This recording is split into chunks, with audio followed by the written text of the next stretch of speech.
قلت عليه واحنا بنسمع عنك. تعالى اشرب شاي مع والدتي، دي عايز تتكلم معاك.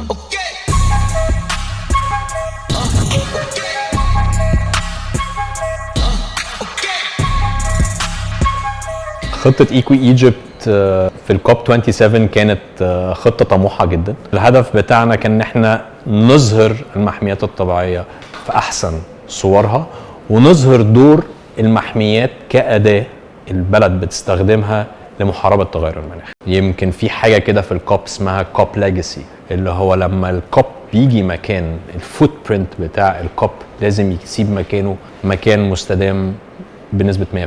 الناس اللي جت دي كلها وشافت مصر وشافت شرم الشيخ وشافت جرين شارم، بتهيألي ان هم هيقولوا لاصحابهم وقرايبهم وهيجوا تاني. As we speak احنا عندنا في اقل من سنة 5 أو 6 مشاريع استثمارية في مجال السياحة البيئية. نجحنا ان احنا نقفل ديل للاستثمار داخل المحميات في نبق. ده كان بالنسبة لي من الحاجات اللي بسطتني قوي. احنا دلوقتي بنتكلم في كل مرافق الأساسية لخدمة الزوار موجودة، وهيبقى في مستثمر تقيل موجود فاهم سياحة بيئية هيعمل واحد من أجمل ايكولوجيز في المنطقة. يعني يمكن محور من المحاور الأساسية بتاعة حملة ايكو ايجيبت هي السكان المحليين أو الثقافات المحلية اللي هتشوفيها داخل المحمية. كنا بنتكلم معاهم بنقول لهم يا جماعة محتاجين نظهر إرثكم الثقافي ده. العبابدة في وادي الجمال قبيلة مختلفة تماما، وهم مزيكتهم مختلفة.